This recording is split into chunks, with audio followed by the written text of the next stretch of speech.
जय हिंद। आज हम लोग पढ़ने वाले हैं राष्ट्रपति के बारे में। ठीक है, भारत के राष्ट्रपति के डिटेल्स देखेंगे कि इनका कैसे क्या क्या योग्यता होती है, इनका चुनाव कैसे होता है, ठीक है, इनका कार्यकाल कितना है, इनको शपथ कौन दिलवाता है, इन सब चीजें यानी कि राष्ट्रपति का पूरा डिटेल्स हम लोग पढ़ने वाले हैं। ठीक है, आप लोग जानते होंगे कि भारत के इस बार अभी जो राष्ट्रपति है द्रौपदी मुर्मू जी, यह देश की 15वीं राष्ट्रपति है। ठीक है, तो आइए हम लोग देखते हैं कि हमारे देश में राष्ट्रपति का क्या महत्व है। ठीक है, देखिए राष्ट्रपति को हम लोग, राष्ट्रपति जो होता है वो क्या है, वो राष्ट्राध्यक्ष होता है। हमारे यहाँ हम लोग जानते ही है कि हमारे देश का जितना भी काम होता है वो सब राष्ट्रपति के नाम पर होता है। ठीक है, लेकिन फिर भी राष्ट्रपति सारा पावर यानी जितनी भी शक्तियां है सारे पावर्स का यूज राष्ट्रपति न करके प्रधानमंत्री करता है। ठीक है, यानी हमारे यहाँ जो है समझिए तो दो शासक है, एक राष्ट्रपति है और एक प्रधानमंत्री है। ठीक है, राष्ट्रपति को हम लोग राष्ट्राध्यक्ष कहते हैं जबकि प्रधानमंत्री को हम लोग शासनाध्यक्ष कहते हैं। मतलब ये है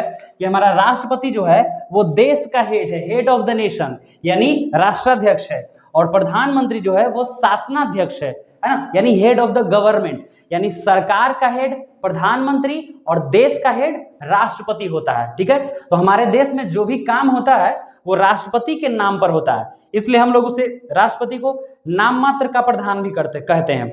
लेकिन जितना भी पावर है, जिस एंजॉय कौन करता है उस पावर्स को, तो प्रधानमंत्री, और नाम किसका होता है, राष्ट्रपति का होता है। अब हम लोग देखेंगे राष्ट्रपति की एलिजिबिलिटी, योग्यता, यानी राष्ट्र किसी भी भारतीय नागरिक को या किसी को भी राष्ट्रपति बनने के लिए उसमें क्या क्या योग्यताएं होनी चाहिए, यानी एलिजिबिलिटी क्या क्या होना चाहिए। तो सबसे पहला योग्यता है कि भाई भारत का नागरिक हो, यानी कि वो हमारे देश का होना चाहिए, यहीं पे जो जन्मा हो वही हमारे देश का राष्ट्रपति बन सकता है, किसी दूसरे देश का व्यक्ति हमारे यहाँ राष्ट्रपति नहीं बन सकता है। तो पहला भारत का नागरिक हो। दूसरा उसका एज, आयु मिनिमम 35 होना चाहिए, मैक्सिमम का तो कोई लिमिट ही नहीं भाई, 40 45 50 100 150 जो भी रहे। ठीक है, मिनिमम कितना है, 35 ईयर्स होना चाहिए उसका एज। तीसरा योग्यता है लोकसभा के सदस्य होने का योग्यता रखता हो। ठीक है ना, लोकसभा के यानी कि संसद का जो है निम्न सदन यानी लोअर हाउस लोकसभा जो होता है उसका सदस्य होने की योग्यता रखता हो। 3 हो गया। चौथा, किसी भी लाभ के पद पर ना हो। लाभ का पद क्या होता है, लाभ का पद किसे हम लोग मानते हैं, तो जैसे देश में जो सरकारी नौकरी करने वाले जो लोग होते हैं उसको लाभ का पद माना जाता है, यानी जो सरकारी नौकरी में है उन्हें लाभ का पद माना जाता है। ठीक है, लेकिन जो पहले से मंत्री है या विधायक है उनको लाभ का पद वो सब नहीं माना जाता है। ठीक है, संविधान का रूल है ऐसा, तो है ना, तो वो लोग यानी कि जितने भी मंत्री विधायक है वो लोग संविधान के हिसाब से लाभ के पद पर नहीं है, लेकिन जो सरकारी नौकरी करने वाले हैं वो सभी लोग लाभ के पद पर है। ठीक है ना, तो क्या सरकारी नौकरी वाले राष्ट्रपति का चुनाव नहीं लड़ सकते? नहीं लड़ सकते हैं, उनको पहले इस्तीफा देना होगा, लाभ के पद से हटना होगा, उसके बाद ही वो राष्ट्रपति का चुनाव लड़ सकते हैं। ठीक है, ये 4 हो गया। 5वां, वह पागल तथा दिवालिया ना हो, है ना। सबसे पहले तो जरूरी है भाई दिमागी संतुलन सही होना चाहिए। और दिवालिया हम लोग किसको कहते हैं कि भाई कंगाला ना हो गया हो, है ना, यानी हद से ज्यादा कमाई से ज्यादा अपनी संपत्ति से ज्यादा कर्ज अगर उस पर हो गया है तो उसे हम लोग दिवालिया कहते हैं। कैसे, विजय माल्या ये सब जो है वो दिवालिया हो गया है। ठीक है ना, यानी अपनी संपत्ति इनकम से ज्यादा जो कर्ज ले लेता है उसको हम लोग दिवालिया कहते हैं, हद से ज्यादा कर्ज में डूब जाना। तो नहीं भाई, ऐसे व्यक्ति भी राष्ट्रपति के लिए योग्य नहीं है। ठीक है, तो ये हो गया योग्यता, यानी राष्ट्रपति बनने के लिए ये कम से कम 5 योग्यता होना ही चाहिए, है ना, किसी भी व्यक्ति के पास। अब हम लोग देखेंगे राष्ट्रपति का चुनाव किस प्रकार से होता है। ठीक है, इनके इलेक्शन के बारे में देखते हैं। तो राष्ट्रपति का चुनाव डायरेक्ट नहीं होता है, इनडायरेक्ट होता है। डायरेक्ट का मतलब, कहने का मतलब कि राष्ट्रपति खड़ा हुआ और हम लोग डायरेक्ट गए और उसे वोट दे दी, ऐसा नहीं है। ठीक है, जैसे हम लोग मुखिया को, विधायक को, एमपी को वोट देते हैं कि वो खड़ा हुआ और गए और डायरेक्ट वोट दे दिए, ऐसा नहीं होता है ना। हमारे प्रतिनिधि चुनते हैं, यानी हमने जिसको चुना, हमने विधायक को चुना, सांसद को चुना, ये लोग राष्ट्रपति को वोट देते हैं। ठीक है ना, यानी इनडायरेक्ट इलेक्शन होता है। चुनती तो जनता ही है लेकिन डायरेक्ट नहीं, इनडायरेक्ट, यानी हमने नेता को चुना और वो नेता जो है वो राष्ट्रपति को चुनेगा। कैसे होता है देखिए। ठीक है, राष्ट्रपति का इलेक्शन जो है वो इलेक्टोरल कॉलेज के द्वारा होता है, एक निर्वाचक मंडल, समझिए कि निर्वाचक मंडल एक घर की तरह है। ठीक है ना, एक घर की तरह है। कौन कौन होते हैं उस घर में, तो एक लोकसभा प्लस राज्यसभा के निर्वाचित सदस्य होते हैं, याद रखिएगा, निर्वाचित नॉमिनेटेड यानी कि जो राष्ट्रपति नॉमिनेट करते हैं राज्यसभा में, वो सब इसमें नहीं आएंगे, ठीक है। नॉमिनेटेड क्यों आएंगे? क्योंकि राष्ट्रपति का चुनाव जनता के प्रतिनिधि करेंगे ना, और नॉमिनेटेड जनता के प्रतिनिधि थोड़े होते हैं।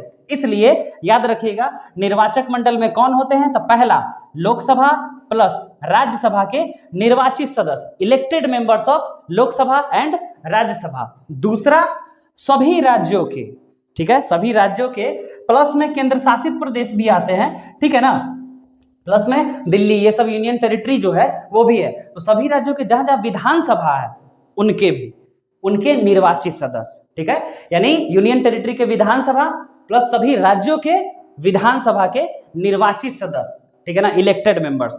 तो जितने भी लोकसभा प्लस राज्यसभा के निर्वाचित सदस्य प्लस में सभी राज्यों और यूनियन टेरिटरी के विधानसभा के निर्वाचित सदस्य, ये लोग मिल करके राष्ट्रपति को चुनते हैं, ठीक है। तो इस तरह से राष्ट्रपति का चुनाव होता है हमारे यहाँ। अगला हम लोग देखते हैं इनका कार्यकाल। इनका कार्यकाल कितने वर्षों का होता है? पहला 5 वर्षों के लिए चुने जाते हैं। इनका कार्यकाल जो होता है वो 5 इयर्स के लिए होता है, 5 साल।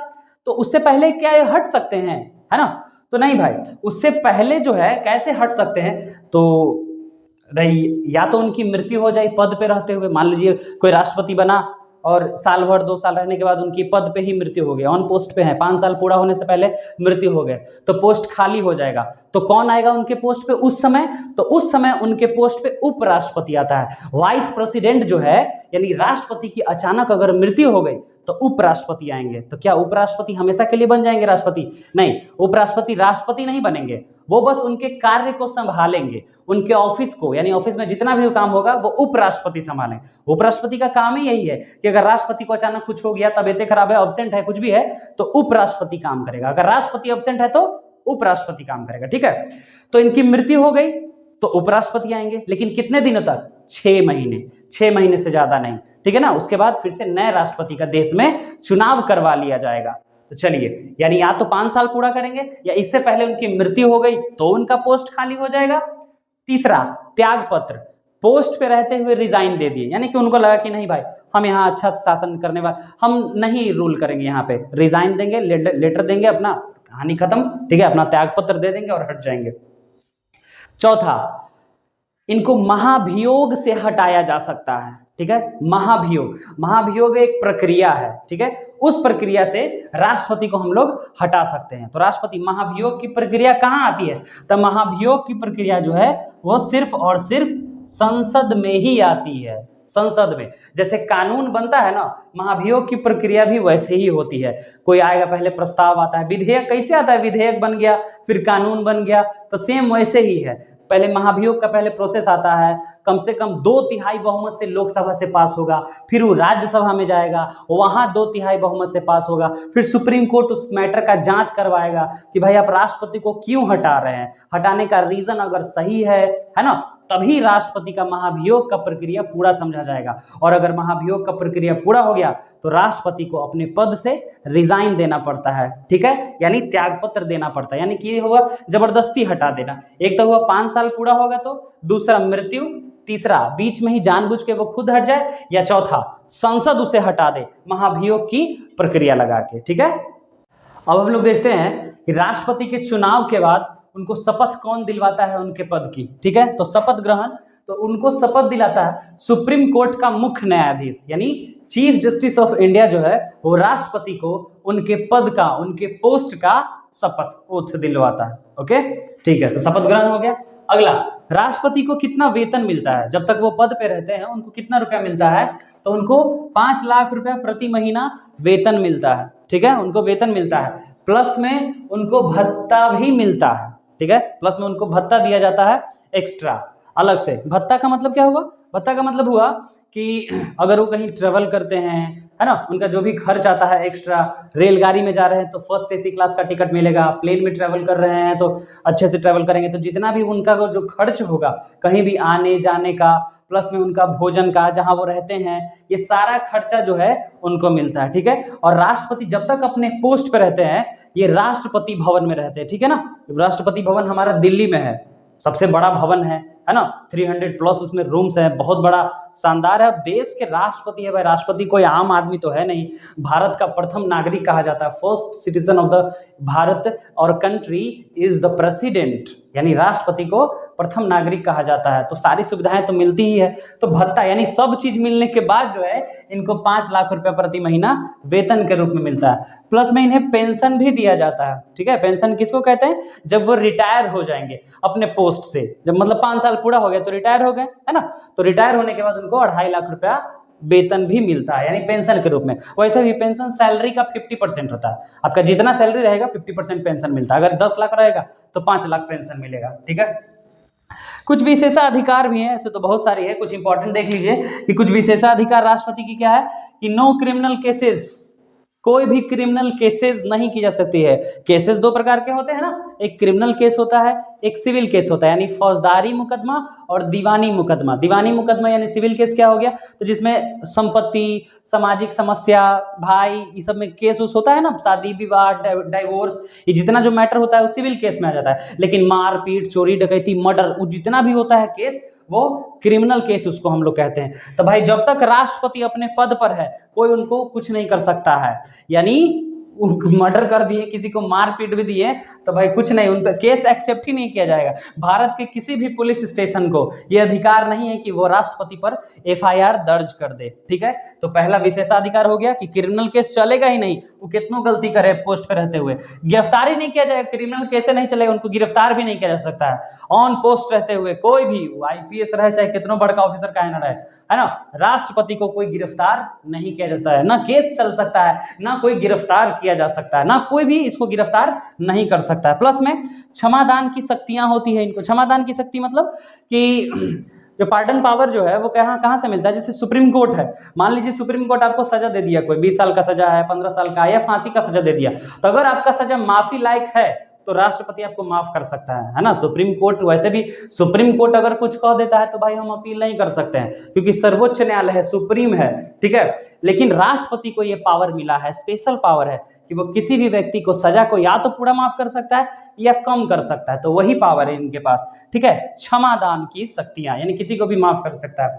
देखो इसी शक्ति के कारण तो है, अगर मान लीजिए इसको अरेस्ट किए या कोई केस इन पे चला रहे हैं तो भाई कहेंगे ना मेरे पास क्षमादान की शक्ति है, हम मर्डर किए, लाओ हम पे केस कर लिया, हम अपने आप को माफ करते हैं, ठीक है। चलिए बहुत अच्छा हो गया, इसीलिए इनको जो है क्षमादान की शक्ति है, मतलब अरेस्ट नहीं कर सकते ना, क्रिमिनल केस चलाएंगे तो खुद को माफ कर लेंगे। क्यों भाई, न्यायिक शक्तियां हैं। जुडिशियल पावर प्रेसिडेंट का बहुत खतरनाक है, वो खुद को भी माफ कर, जब दूसरे को माफ कर सकते हैं तो खुद पे केस चलेगा तो माफी कर लेंगे, इसलिए कोई फायदा ही नहीं इनको अरेस्ट करने से, ठीक है ना। जुडिशियल पावर के कारण राष्ट्रपति को हम अरेस्ट नहीं कर सकते हैं, ठीक है।